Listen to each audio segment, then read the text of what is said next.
my earlier point, 95% of our healthcare expenditures are spent on diagnosing and treating. So that means less than 5% is spent on preventing. So you'll hear a lot about that talk in this election. Both candidates are going to be driving preventive services. So they get it. They see the need to invest more in prevention. But what's startling is that, well, actually not startling, but what's an opportunity is that we can actually prevent illnesses 70% of the time. 70% of illnesses, your cancers, your heart disease, your stroke, is preventable. So that's the good news.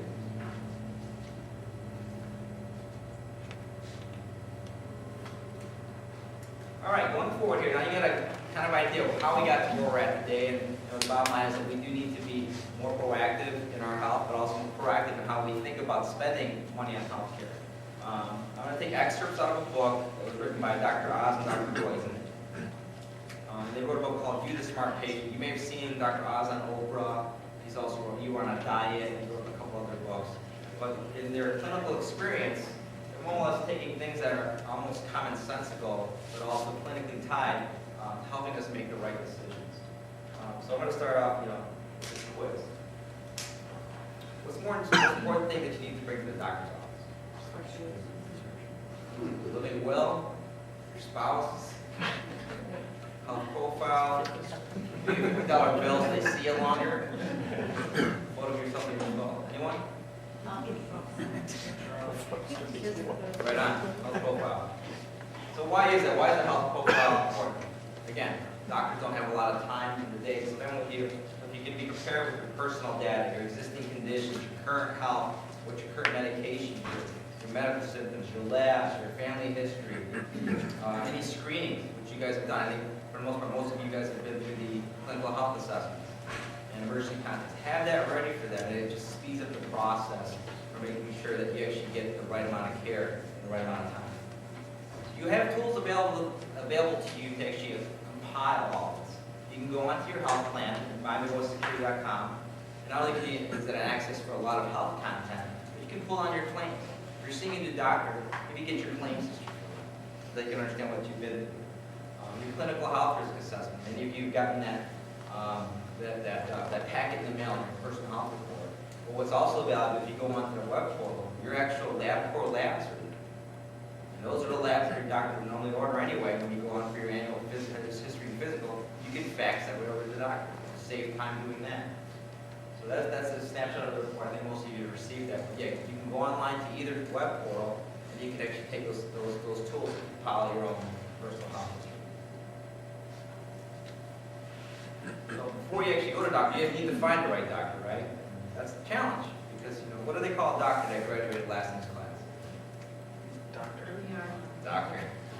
So if I'm looking for a doctor, how do I know I'm not going to get that doctor that graduated last in his class? You don't know that. You don't know where they rank. And that's the challenging thing. It's improving, but what needs to happen is something called healthcare transparency. We need to know how many times they killed somebody, how many times, putting people in the hospital for what, what kind of patients are they treating. So, obviously, I want a doctor that has the right quality for myself and my family, but I want a doctor that's going to spend time. Like for my mom, she likes to talk. She wants a doctor that's going to sit down there and spend a lot of time. And a doctor that's going to answer your questions thoroughly. Someone that has a good reputation, someone that's convenient and located. So where do you go to find this information? You can go online, and what's interesting now is how many people Googled somebody else's name. Well, you can do the same for the doctor. Google that doctor's name, see if a lawsuit's come up for any kind of malpractice. Google it to see if anything fishy's come up. Maybe he's won a lot of awards, and that should come. Talk to your friends and family. That might be a good referral source, but obviously you got to consider the source. You might have a friend that likes a doctor because he's good looking. Doesn't do anything. A good recommendation is go to a doctor or nurse that you might know in your neighborhood. If you think about a nurse that isn't spending time in the hospital, when a doctor makes their rounds, that nurse is going to see the quality of the doctor. What's the bedside manner like in this doctor? How much time does the doctor spend talking to the patients? What's the quality of the doctor? So nurses are good schools. But the questions that you should ask yourself before seeing a doctor or choosing a doctor is, one, is this doctor accepting new patients? And if you find a doctor that isn't accepting new patients, maybe he's totally blocked off because he's that good. and now you just got to figure out a way to get in there. Where did this doctor study? Where did he do his residency? His or her residency? That's very good. That's also sometimes maybe hard to find. I'll show you a way you can actually find that out. But you want to make sure that this doctor didn't come from some school in Timbuktu and also practicing medicine. Did they go to a reputable school?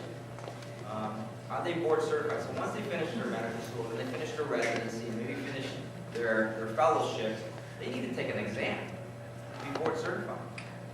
But the scary thing is that you don't need to take that exam to practice medicine.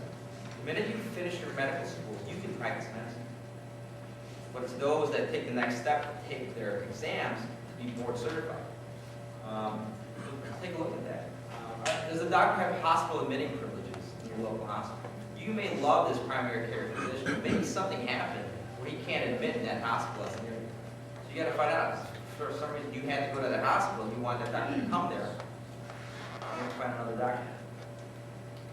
What types of patients does this doctor usually see? It sounds kind of commonsensical, but if you have a family practitioner that's seeing a lot of kids, and if you're middle-aged, maybe it's time to move on to an internist. Or if you're getting a little old, maybe it's time to move on to a geriatrician. Determine which kind of doctor is best for you, or maybe forget the internist. Maybe not. You just need to see a cardiologist.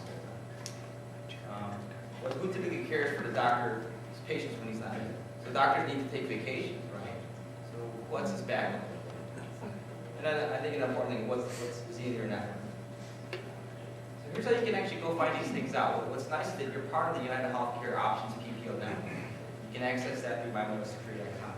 When you're searching for the doctor, there's actually tools you can pull up which actually will present information about that doctor, where they went to medical school, where they finished their residency, what hospitals they can admit to. So because they're part of the United Healthcare Network, they do all that homework for you, so you have that information. Like obviously with that card, you obviously want to prevent having that doctor that was a mole area. All right, so what's the best time once you find a doctor to schedule an appointment? This is pretty interesting.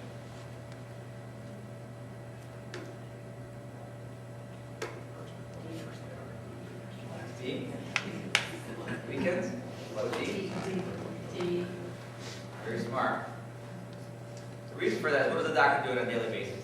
First thing they do when they get up in the morning, they got to go make their rounds in the hospital. They got to go see their patients that are admitted. And then that takes time. By the time they get back to the office to start seeing patients, they're probably already late. So the best thing to do is find out what time he normally gets in, what's that first appointment. If you have that afternoon appointment, as you guys all know, and you get there, it's already 2 hours behind. You spend 2 hours reading People magazine, waste your time. Okay, so when you're at the doctor, what do you bring? We talked about that personal health record. Bring your personal health history. If you're taking medications, put it all in the bag. Bring that to your doctor. Because you're not going to remember the dosage. You're not going to remember the name of it. You're not going to remember, all the other drugs that you might have received from another doctor. So bring everything. Be prepared to give a detailed and accurate description of your day. And why is that important? Because maybe you might find something out that you're doing in your day that is obviously leading to maybe a migraine or something that's one of your health conditions. Be prepared to answer your questions. Bring your medical ID, obviously, and bring a trusted friend or family member. When my mom goes to the doctor, I go with her because she may miss a question, so she writes all her questions, and I make sure she goes through it all. And so I act as kind of like her consult. So I know my mom, and I know that she probably has some important questions. So I'll make sure that it all gets answered by the doctor. So you may want to do that obviously for your parents as well, or do that for our kids.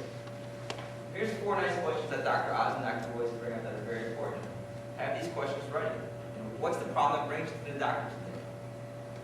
Sometimes people might get intimidated by the doctor and you forget why I'm there. So write it down. Have you noticed anything that triggers your symptoms? If you have a migraine, what triggered that migraine? Your dog? Or likely your spouse or something that triggered it, right? How severe is the pain or problem? Have you tried any treatments that make any difference? So keep those things.